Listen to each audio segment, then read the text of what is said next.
Halo sobat-sobat semua, kembali lagi di channel Behold.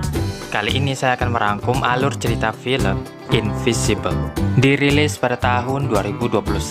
Film ini merupakan film animasi series khusus untuk dewasa. Dibuat dari komik yang berjudul sama. Invisible menceritakan tentang seorang pria remaja bernama Mark Grayson. Kebanyakan orang mengira ia adalah pria yang biasa-biasa saja, tapi kenyataannya tidak. Ia anak dari ibunya yang manusia biasa dan ayahnya yang memiliki darah Viltrumite, Omni-Man, superhero paling kuat di muka bumi. Singkat cerita, seiring berjalannya waktu, kekuatannya mulai muncul. Ia pun harus berlatih mengikuti jejak ayahnya. Namun semua itu tidaklah mudah. Yuk sama-sama kita lihat bagaimana serunya cerita Invisible. Tanpa berlama-lama lagi, silahkan kalian langsung simak alur cerita film Invisible. Let's check it out.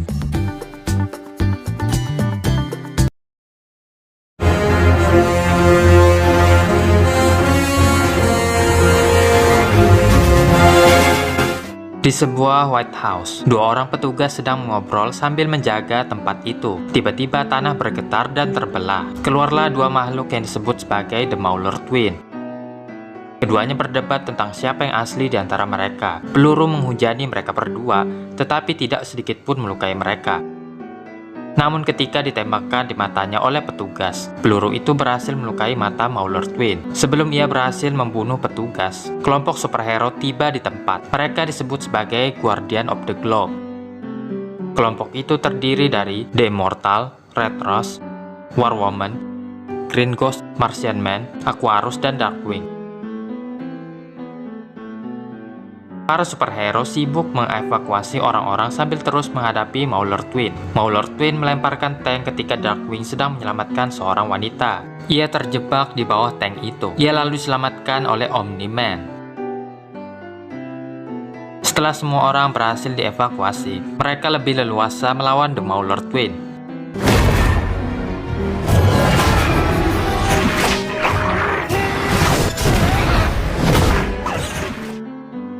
Berkat kerjasama para Guardian, The Mauler Twin berhasil dilumpuhkan. Di rumah, Mark Grayson, anak dari Omni-Man, sedang menonton berita tentang serangan Mauler Twin bersama dengan ibunya yang bernama Debbie. Omni-Man pulang ke rumahnya. Panggilannya ketika sampai ke rumah adalah Nolan Grayson. Setelah itu, Mark pergi ke sekolah. Ia mempunyai teman dekat bernama William. Mereka juga membicarakan tentang berita Mauler Twin yang berani sekali secara langsung menyerang presiden. Lalu seorang pembuli bernama Todd mengganggu seorang wanita bernama Amber. Mark mendekati Todd yang memiliki tubuh yang lebih besar dibandingkan Mark. Mark dipukul dan malah diselamatkan oleh Amber. Sepulang sekolah, Mark harus bekerja di sebuah Burger Mart. Saat sedang membuang sampah, ia tidak sengaja melemparkan sampah itu dengan sangat jauh. Ini yang ia tunggu-tunggu. Kekuatannya akhirnya muncul. Saat makan malam, ia memberitahukan hal itu kepada ayah dan ibunya. Nolan memberikan ucapan selamat dan juga bilang bahwa ia siap melatih Mark mulai dari besok. Mark tidak bisa tidur dan mulai kepikiran. Ia mengingat ketika masih kecil, ayahnya menceritakan asal-usulnya yang berasal dari planet Viltrum. Orang-orang di planet Viltrum memiliki kekuatan lebih daripada manusia yang ada di bumi. Mereka bisa terbang dan bergerak dengan kecepatan yang tinggi. Pekerjaan mereka adalah melindungi planet-planet lain. Ayahnya beruntung karena terpilih untuk melindungi bumi. Seiring dengan bertambahnya umur Mark, Mark cepat atau lambat akan memiliki kekuatan yang sama seperti ayahnya. Malam itu juga, ia memutuskan untuk keluar dan terbang ke langit. Karena belum terbiasa, ia hampir menabrak sebuah pesawat, menerbangkannya melewati atmosfer bumi. Ia kehilangan kesadarannya dan terjatuh tepat di jalanan depan rumahnya. Mark terbangun pukul 6 dan terlihat kecapean. Lanjut ia dan ayahnya berlatih. Yang diajarkan oleh Omni-Man adalah yang simpel-simpel dulu, seperti cara terbang. Mark kesulitan mendarat dan tidak bisa menghentikan laju terbang dan terjatuh ke tanah. Berikutnya latihan memukul. Omni-Man menyuruh Mark untuk memukulnya dan mengajari bahwa Mark harus menggunakan tubuhnya saat melakukannya. Saat Omni-Man mencontohkan caranya, ia menyakiti Mark dan mengatakan hal ini adalah bagian dari persiapannya menjadi superhero.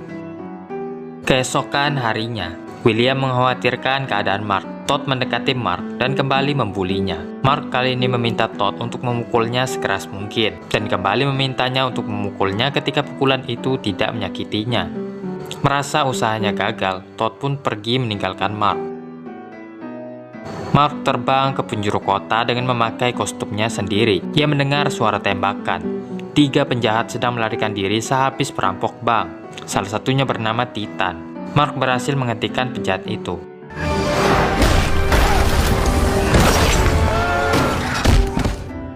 Singkat cerita, ia kembali bertemu dengan Omni-Man yang saat itu sedang mengawasi kota. Mark merasa putus asa karena ia pikir ayahnya tidak percaya dengan kemampuannya, sementara ia ingin menjadi kuat seperti ayahnya. Omni-Man lalu mengajak Mark ke suatu tempat. Ia mampir ke penjahit favoritnya untuk membuatkan kostum superhero bagi Mark. Art Rosenbaum menunjukkan kepada Mark beberapa kostum, namun belum ada yang cocok bagi Mark. Ia butuh suatu hal yang ikonik. Mark harus mempunyai julukannya terlebih dulu, dan ia akan memberitahukannya kepada Art jika sudah mendapatkannya. Keesokan harinya, Mark dan Nolan sedang bermain tangkap bola keliling dunia. Ia menasihati Mark yang masih khawatir saat itu. Ucapan dari ayahnya bahwa dirinya tak terkalahkan membuatnya mendapatkan ide. Ia kembali menemui Art, mengatakan ia sudah punya nama yang cocok. Dengan kostumnya, ia terbang ke udara melintasi kota. Saat itu ia melihat ada kejahatan yang sedang terjadi. Kill Cannon sedang mengobrak-ngabrik kota.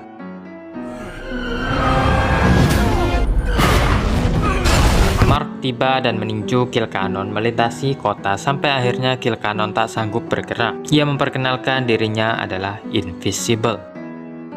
Red Rush sedang bersama pasangannya bernama Olga. Olga marah karena Red Rush tak pernah punya waktu untuknya. Red Rush meminta maaf kepadanya. Namun sesaat kemudian ia kembali dipanggil untuk bertugas. Aquarus sedang tertidur saat itu dan merasa bosan sampai ia mendapatkan panggilan tugas. Ia pun kembali bersemangat. The Immortal sedang sibuk melawan penjahat dan ia juga mendapatkan panggilan. War Woman sedang melangsungkan rapat, namun karena tugasnya lebih penting ia meninggalkan kantornya. Sama seperti para Guardian lainnya, tiap dari mereka mendapatkan panggilan. Martian Man dan Green Ghost pergi menuju panggilan. Darkwing sedang menangkap 2 orang pencuri saat ia akhirnya juga mendapatkan panggilan. Ketika tiba di markas, para Guardian dibuat bingung karena tidak ada satupun yang tahu siapa yang mengumpulkan mereka semua di sini. Red Rush menyelamatkan Immortal dari serangan Omni-Man. Guardian of the Globe tidak punya pilihan selain menyerang Omni-Man yang saat itu mereka pikir sedang dikendalikan oleh seseorang. Walaupun dengan kecepatan supernya, Red Rush berhasil ditangkap oleh Omni-Man. Secara perlahan ia meremukkan kepala Red Rush. Sementara para Guardian terkejut menyaksikan hal tersebut. Mereka kembali menyerang Omni-Man. Martian Man mengikat Omni-Man dan memberikan kesempatan kepada Immortal dan War Woman untuk memukuli Omni-Man. Tapi kembali ia berhasil lolos dan merobek Martian Man, membunuhnya juga. Ia menghabisi mereka satu persatu. Darkwing, Green Ghost ia tusuk, Aquarus ia palu pakai senjata War Woman. Mematahkan leher War Woman, menembus tubuh Immortal dan menebas kepalanya. Sementara dalam pikiran mereka semua, masih tersimpan pertanyaan, mengapa Omni-Man tega melakukan hal tersebut? Omni-Man yang kehabisan tenaga juga ikut roboh. Singkat cerita, para agen diikuti oleh para medis berdatangan ke markas Guardian. Mereka menemukan para Guardian yang telah meninggal. Segera mereka membereskan mayat-mayat itu. Di antara mereka hanya Omni-Man lah yang masih hidup. Pemimpin agen Global Defense Force bernama Cecil Stedman mengaku baru kali ini ia melihat kekacauan seperti ini. Saat Davy akan berangkat kerja, ia dikabari tentang keadaan Nolan. Bersama dengan Mark, ia datang ke Global Defense Force untuk menjenguk Nolan yang saat itu juga tidak sadarkan diri. Cecil lalu menceritakan bahwa tadi malam para Guardian habis dibantai oleh orang yang tidak dikenal. Bahkan Omni-Man pun dikalahkan. Sebisa mungkin ia tidak ingin berita ini tersebar. Davy menjaga Nolan. Sementara di pusat kota, asisten Cecil, Donald, mendapatkan laporan bahwa telah terjadi serangan. Mark keluar berharap ia bisa membantu. Tapi ia melihat begitu banyak alien yang keluar dari dalam portal membantai orang-orang. Ia mendekat dan terkena tembakan. Ia menyelamatkan wanita tua yang hampir saja ditembak oleh alien itu. Ia mencoba membawanya ke tempat yang aman, namun kembali ia tertembak. Terpojok, ia pun diselamatkan oleh Atom Eve.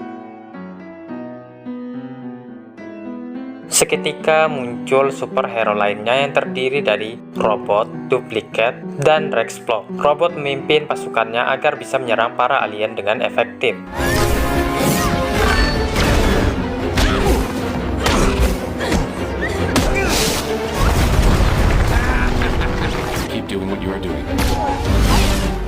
Saat itulah Invisible membawa wanita tua itu secepatnya ke rumah sakit.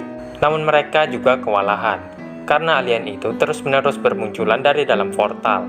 Entah mengapa alien itu menua dan sekarat. Para alien melarikan diri masuk kembali ke dalam portal. Mark kembali ke ruangan ayahnya dan mengatakan bahwa ia sudah berusaha semaksimal mungkin. Namun ternyata tidaklah mudah.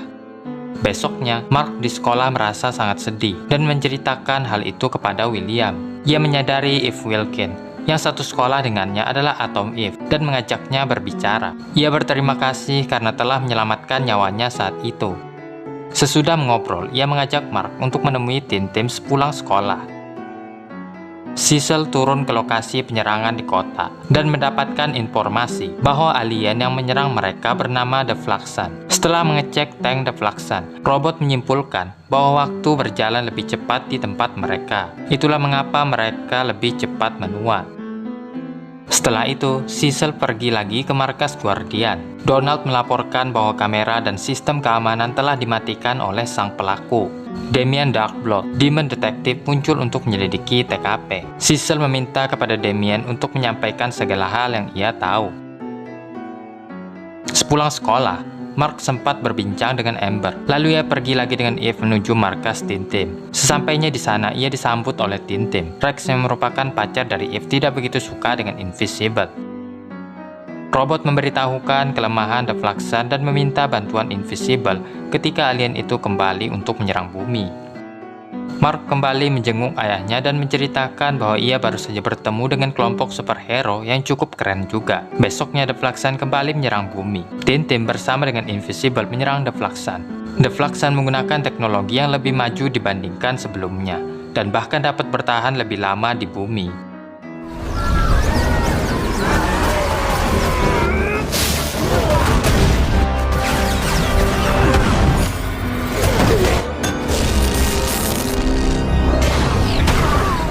Eve mencoba melindungi orang-orang, tapi ia terkena tembakan senjata yang menempel pada wajahnya. Invisible diserang bertubi-tubi dan mereka menembakkan semacam lem yang membuat Invisible tidak bisa bergerak. Sementara Rex dan Duplicate juga kesulitan melawan banyaknya alien itu.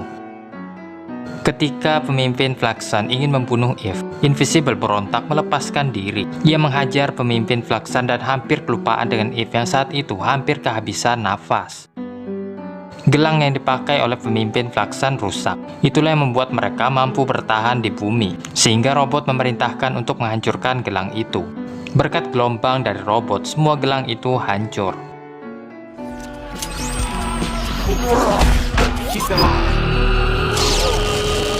Mereka yang sekarat mencoba kabur kembali ke portal. Mark kembali menemui ayahnya yang saat itu sudah sadar. Nolan telah mendengar seluruh cerita tentang Mark, yang belakangan ini kerap melindungi bumi. Mark mengunjungi wanita tua yang ia selamatkan sebelumnya. Namun wanita tua itu telah meninggal dunia. Nolan mengatakan bahwa itu adalah resiko dari pekerjaan mereka sebagai superhero. Setelah itu, Nolan menuntut untuk mengembalikan kostum miliknya. Seminggu sudah semenjak kepulangan Nolan, saat kedua ayah dan anak itu sedang berlatih. Cecil kembali menemui Nolan, memberitahukan bahwa ada sesuatu dari Mars yang mendekat ke bumi. Debbie menolak karena Nolan masih dalam masa pemulihan, sehingga Mark menawarkan dirinya untuk melakukan tugas itu. Invisible terbang ke ruang angkasa, di mana ia tiba-tiba diserang dari belakang oleh alien bermata satu. Alien itu berbicara melalui telepati. Mereka bertempur dan sesekali alien itu mengakui bahwa orang yang ia lawan sedikit berbeda, karena yang biasa ia lawan adalah pria berkumis. Invisible mengatakan ia hanya ingin berbicara dengan alien itu. Setelah lebih tenang, alien itu menjelaskan ia adalah petugas evaluasi bagi planet-planet untuk memastikan setiap planet memiliki seseorang yang cukup kuat untuk menjaga planet itu. Setelah memperkenalkan dirinya sebagai Allen, ia pergi meninggalkan Invisible. Sebelum Cecil meninggalkan rumah Nolan, ia sekali lagi menanyakan keadaan Nolan waktu terjadi pembantaian Guardian. Nolan pun menjelaskan bahwa ada yang memanggilnya ke markas Guardian dan tiba-tiba lampu padam dan ada yang menyerang mereka semua. Hanya itulah yang ia tahu. The Flaxan kembali menginvasi bumi. Jumlahnya lebih banyak, teknologinya jauh lebih maju, dan mereka sudah kebal terhadap waktu di bumi. Robot menganggap bahwa mereka sudah kalah total, jadi ia akan minta Cecil untuk mengirimkan nuklir ke kota ini. Namun tidak ada satupun yang setuju, sehingga mereka semua berjuang untuk mengalahkan The Flaxan. Invisible melawan pasukan Flaxan, tapi ia dihajar habis-habisan oleh sang pemimpin.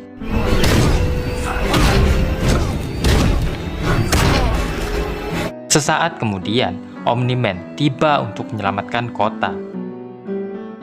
Ia dengan mudah mengusir para Flaxan itu kembali ke dalam portal. Bukan itu saja, ia juga ikut masuk ke dalamnya.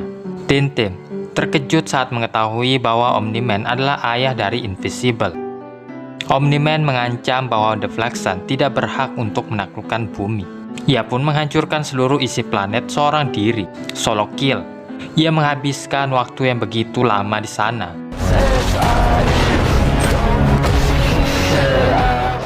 Ketika pulang, akhirnya terkuak juga berita tentang para Guardian yang telah meninggal dunia.